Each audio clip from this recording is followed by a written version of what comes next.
Assalamualaikum warahmatullahi wabarakatuh. Hari ini kami akan membahas pengertian konstitusi dalam ilmu negara. Konstitusi sering disamaartikan dengan undang-undang dasar. Namun, anggapan tersebut salah karena konstitusi memiliki arti yang lebih luas. Seperti menurut salah satu tokoh yang akan kita bahas, yaitu Hermann Heller. Sebelum itu, mari kita bahas siapa sih Hermann Heller ini? Hermann Heller lahir di Teschen, Silesia, Austria pada tanggal 17 Juli 1891.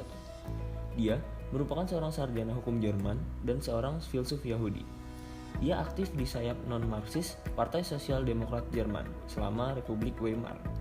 Menurut beliau, di salah satu bukunya yang berjudul Verfassungslehre atau Ajaran Tingkat Konstitusi, ia membagi konstitusi menjadi 3 pengertian, yaitu Die politische Verfassung allgesellschaftliche Wirklichkeit atau konstitusi yang memiliki sifat politik sosiologis, merupakan konstitusi yang menggambarkan kehidupan politik masyarakat. Pada pengertian yang pertama ini, konstitusi belum merupakan pengertian hukum. Ia baru mencerminkan keadaan sosial politik suatu bangsa itu sendiri. Di sini, pengertian hukum adalah sekunder. Yang primer adalah bangunan-bangunan masyarakat atau political decision. Bangunan-bangunan ini adalah keputusan masyarakat sendiri. Misalnya, siapa yang menjadi kepala suku, pembantu, dan sebagainya. Yang kedua, di Vergeltungsdichte Rechtsverfassung atau konstitusi yang memiliki sifat yuridis, merupakan konstitusi yang melambangkan kesatuan asas yang hidup di dalam masyarakat.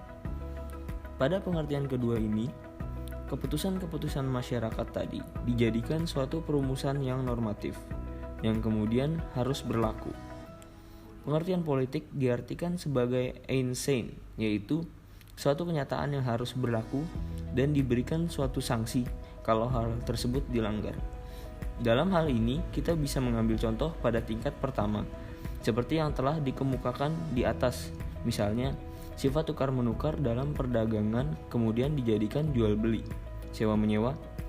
Dalam bentuk yang kedua ini kemudian mengandung pengertian hukum atau Rechtsverfassung. Rechtsverfassung ini tidak selalu tertulis, misalnya hukum adat. Di sini kita melihat apa yang disebut abstraksi atau konstruksi, yaitu suatu cara dalam ilmu pengetahuan hukum untuk menarik unsur-unsur hukum dari kenyataan sosial yang kemudian dijadikan perumusan-perumusan hukum. Seperti halnya dengan tukar-menukar tadi, kemudian dijadikan jual beli. Rechtsverfassung ada juga yang tertulis.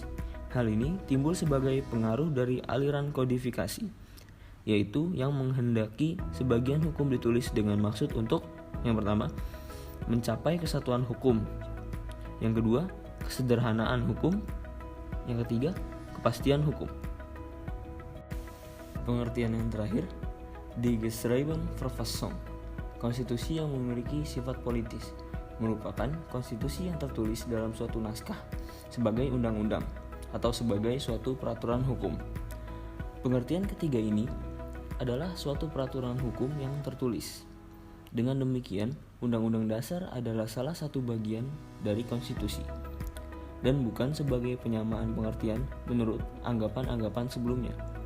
Penyamaan pengertian adalah pendapat yang keliru, dan bila ada penyamaan pengertian, maka ini adalah akibat pengaruh dari aliran kodifikasi atau aliran modern. Jadi, dapat kita simpulkan bahwa seorang Hermann Heller berpendapat bahwa konstitusi memiliki arti yang jauh lebih luas dibandingkan Undang-Undang Dasar.